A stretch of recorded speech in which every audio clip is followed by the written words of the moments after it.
한 외국인 여성이 어두운 밤 가로등 하나에 의지한 채 고장난 차를 세워둔 채 핸드폰 불빛에 의지하며 구조 요청을 외치고 있는데요. 그러던 그때 한국인 트럭 운전사가 갓길에 차를 세우고 내립니다. 트럭 운전사가 점점 가까워질수록 구조 요청을 하던 이 여성의 심박수는 빨라지며 두려움에 덜덜 떨고 있는데요. 과연 그녀에게 무슨 일이 벌어졌는지 함께 알아보겠습니다. 우리 주변의 감동적인 사건, 사연을 들려드리는 감동 뉴스입니다. 오늘은 한국과 특별한 인연이 있었던 스웨덴의 파트리샤님 사연으로 커뮤니티에 올린 내용을 바탕으로 재구성된 이야기입니다. 여러분의 구독과 좋아요, 알림 설정은 영상 제작에 큰 힘이 됩니다. 안녕하세요. 저는 스웨덴에 살고 있는 파트리샤라고 합니다. 제 나이는 23살이고요. 저는 스톡홀름 대학교에서 역사학부를 전공하는 대학생입니다. 제 취미는 두 가지가 있는데요. 하나는 커피 내리기고 다른 하나는 여행입니다. 여행은 국내 여행과 해외여행 둘 다 가리지 않는데 주로 학기 중에는 친구들과 국내의 다른 지역을 다니고 방학을 하면 해외여행을 다니곤 해요. 하루는 친구들과 이번 겨울방학에는 무엇을 할 계획인지 얘기가 나왔어요. 제가 한국으로 여행을 갈 생각이라고 했더니 몇몇 친구들이 같이 가자고 하더라고요. 그래서 친구 3명과 같이 한국으로 여행을 가자고 했고 여행 루트를 짜기 위해 각자 가보고 싶은 곳을 찾아오기로 했죠. 제가 역사학을 공부하고 있어서 그런 건지 여행을 가면 여행지의 역사와 문화유산 그리고 사람들의 생활 방식을 알아보는 걸 좋아하거든요. 그래서 많은 외국인들이 한국으로 여행을 간다면 주로 서울을 먼저 간다고 하지만 저는 경주 여행 코스를 짜봤어요. 그렇게 부푼 마음으로 친구들을 만나서 각자가 가고 싶은 여행지를 이야기하는데 저를 제외한 나머지 친구들은 다들 서울을 가고 싶어 했어요. 남산타워, 경복궁, 한강, 홍대, 롯데월드타워 등 친구들이 가고 싶은 곳들이 참 많더라고요. 사실 이때 아주 잠깐 그냥 친구들과 같이 서울로 갈까 하는 생각이 들긴 했지만 저는 혼자서 경주로 가겠다고 친구들에게 이야기했죠. 그렇게 우리는 같은 날 출국을 해서 인천공항에서 헤어졌어요. 친구들은 공항버스를 타고 서울로 갔고 저는 차를 렌트하기로 했죠. 경주로 떠나기 전에 인천공항에서 가까운 송도에 들렀다 하루 머물고 경주로 이동하는 코스로 이동하려면 차를 렌트하는 게 더 편할 것 같았거든요. 여행을 가기 전 한국에 대해 조사를 해봤는데 경주에는 한국의 역사와 문화를 잘 보존해둔 신비로운 유적지가 많이 남아있다는 사실을 알게 되었고 곧바로 경주로 여행을 가는 계획을 세웠어요. 여행 계획을 짜면서 알게 되었는데 한국의 교통은 매우 편리하더군요. 지하철과 기차를 타고 여행을 갈 수도 있었고 버스만 타고도 전국의 모든 곳을 갈 수 있었죠. 길을 알려주는 어플리케이션의 출발지와 도착지를 입력하면 이용해야 할 교통편을 잘 짜서 알려주더라고요. 사실 대중교통을 이용하면 몸이 편안해서 버스와 기차를 이용하고 싶었지만 개인적으로 돌아다니며 하나라도 더 많은 유적지와 문화유산을 보고 싶은 마음에 한국에 도착하자마자 자동차를 빌려서 타게 되었어요. 한국은 공유자동차를 이용하기도 편하더라고요. 저는 인천공항에 도착하자마자 카 쉐어링 어플리케이션을 깔고 차를 빌렸어요. 그렇게 렌트한 차량에서는 영어로 된 안내 책자와 내비게이션이 설치되어 있어서 깜짝 놀랐습니다.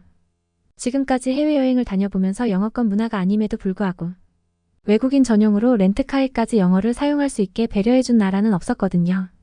덕분에 고생하지 않고 편안한 운전을 할 수 있었어요. 내비게이션을 찍어보니 인천공항에서 송도 센트럴파크까지 30km 이동해야 한다고 나오더라고요. 저는 렌트한 차량에 블루투스를 연결해서 신나는 음악을 들으며 운전하기 시작했어요. 인천대교가 끝없이 펼쳐지는 것과 인천대교를 운전해서 가다가 송도가 보이기 시작할 때 굉장히 멋있다고 생각했어요. 정말 인천대교를 건너니 바로 송도더라고요. 한국에 오기 전에 인천이라는 도시에 대해서 검색을 해봤는데 과거에 인천은 좀 어둡고 오래된 도시 같다는 생각을 했었거든요. 그런데 송도 센트럴파크는 외국인인 제가 보기에도 뭔가 도시 자체가 스마트하고 깨끗한 이미지여서 입을 한참 동안 못 다물었지 뭐예요. 그리고 저는 인천공항과 가까워서 단순히 경유해서 경주로 가려고 했는데 많은 외국인들이 송도에 와서 관광을 하더라고요. 이미 외국인들에게 입소문이 난 느낌이었죠. 커피를 한 잔 테이크아웃해서 공원에 앉아 있다가 혼자 여행 온 그리스 국적의 여자분과 이야기를 나누게 되었고 얼떨결에 같이 문보트도 타고 사진도 찍게 되었어요. 이런 게 여행의 묘미 아니겠어요? 그렇게 유유자적한 하루를 보내고 호텔에 들어가 쉬고 다음날 경주로 이동을 했습니다. 그렇게 인천에서 경주까지 고속도로를 타고 운전을 시작했는데 도심의 빌딩 숲을 벗어나 도시 밖으로 나가면서 유리창 밖으로 보이는 눈 덮인 산과 나무로 이루어진 풍경을 보면서 정말 아름답다고 생각했어요. 한국의 풍경을 감상하며 즐겁게 운전하고 있던 저는 저 멀리 톨게이트가 보이기 시작하자 슬슬 걱정이 되기 시작했습니다.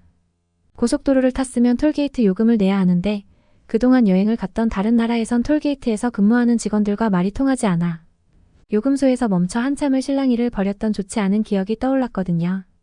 그렇게 시간이 지나 멀리서 톨게이트로 보이는 패널이 보이기 시작하고 저는 운전 중인 차량의 속도를 줄이기 시작했어요.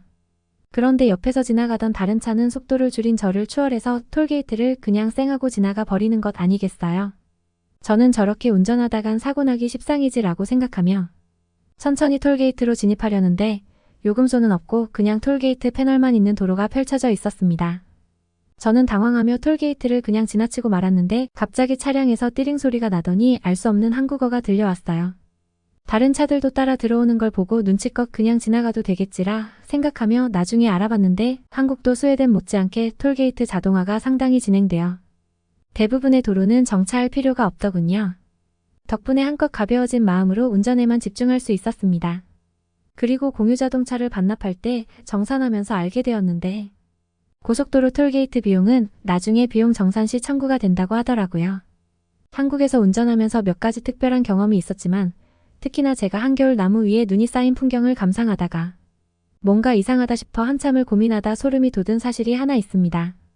지나다니는 풍경 속 나무 위에 눈이 저렇게나 쌓여 있지만 제가 지나가는 도로 위에는 눈이 하나도 없다는 사실이었죠. 스웨덴에서도 눈이 오면 관리가 되는 고속도로나 주요 도시길이 통하는 도로는 당연하게 눈을 치우지만 지금처럼 한적한 길은 관리가 제대로 되지 않아 통행에 불편을 겪게 되는 일이 자주 있었거든요. 그동안 이런저런 일들을 겪으며 여행이 주는 묘미는 현지에서 겪는 트러블도 포함되어 있다고 생각했는데 한국에서 불편함 없이 목적지까지 편하게 이동하면서 이런 여행도 나쁘지 않구나라고 생각하게 되었죠. 운전하면서 잡념이 생길 정도로 경주로 가는 길은 편안했습니다. 경주에 도착한 저는 예정된 4일 동안 한국의 불국사와 대릉원, 월정교 등 여러 문화유산을 살펴보고 마지막으로 평범한 민박집에서 하룻밤 묵으며 한국 사람들의 일상을 체험할 예정이었죠. 첫날 찾아간 불국사는 엄청난 크기의 사찰과 그곳에서 느껴지는 웅장함이 저를 압도했고 날이 어두워질 때쯤 가장 아름답다던 남천 위의 나무다리인 월정교는 말 그대로 한 폭의 그림 같았습니다. 그리고 그날 밤 묵은 경주의 한옥 호텔은 멋들어진 풍경을 자랑하며 제게 큰 추억을 선사했죠. 다음 날은 아침부터 대릉원에 들러 왕들이 묻힌 묘지를 구경하고 동궁이라는 호수를 찾아 예쁜 사진을 찍으며 만족스러운 시간을 보냈습니다. 경주의 문화유산 관광을 모두 마친 저는 예정된 마지막 코스인 경주 외곽에 위치한 민박집을 향해 출발했죠. 여행 시기가 겨울이라 그런지 오후 5시도 되지 않았는데 주변이 어두워진 것을 느낄 수 있었습니다. 한적한 시골길 내비게이션을 따라가다 보니 금세 날이 저물었습니다. 다행히 얼마 지나지 않아 내비게이션의 안내대로 목적지에 금방 도착할 수 있었죠. 그런데 차에서 내려 민박집 주인으로 보이는 사장님에게 제가 예약한 내역을 보여주며 체크인을 하려고 하는데 사장님은 저를 보며 곤란한 표정으로 뭔가 말하더군요. 바디랭귀지를 섞어가며 열심히 대화한 결과 제가 목적지를 착각했다는 사실을 알게 되었어요. 저는 피곤하기도 하고 어두워진 밤에 위험을 무릅쓰고 운전하고 싶지 않았기 때문에 사장님에게 혹시 이곳에서 자고 갈 수 없냐고 물어봤지만 안타깝게도 이미 모든 숙소의 예약이 마감되어서 결국 포기하고 다시 운전대를 잡을 수밖에 없었습니다. 다시 내비게이션을 켜고 목적지를 수정하니 이동해야 할 거리가 상당했습니다. 해외여행을 자주 다니면서 얻은 제 철칙 중 하나는 밤에는 움직이지 말자였는데요.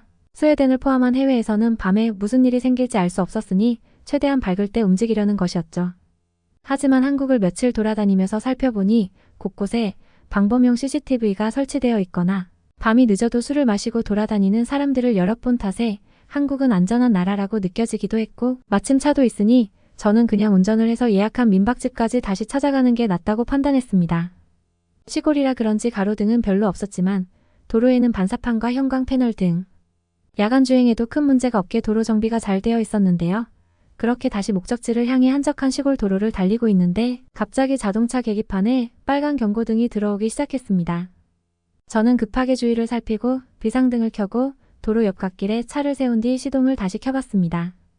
오마이갓, 이게 무슨 일인가요? 차에서는 털털거리는 소리만 날 뿐 시동이 걸리지 않았어요. 저는 망연자실한 표정으로 차에서 나와 주위를 둘러보았습니다. 주변은 논밭으로 둘러싸여 있고 어둠이 깔린 도로 위 가로등 하나의 고장난 차와 저만 덩그러니 놓여 있었죠. 저는 마치 공포영화의 주인공이 된 것 같은 두려움이 밀려들기 시작했습니다. 빨리 도움을 청해야겠다는 생각으로 핸드폰을 꺼내들었지만 어디로 전화를 걸어야 할지 몰라 헤매고 있었죠. 그렇게 몇 분을 헤매고 있는데 갑자기 커다란 클락션 소리가 들렸어요.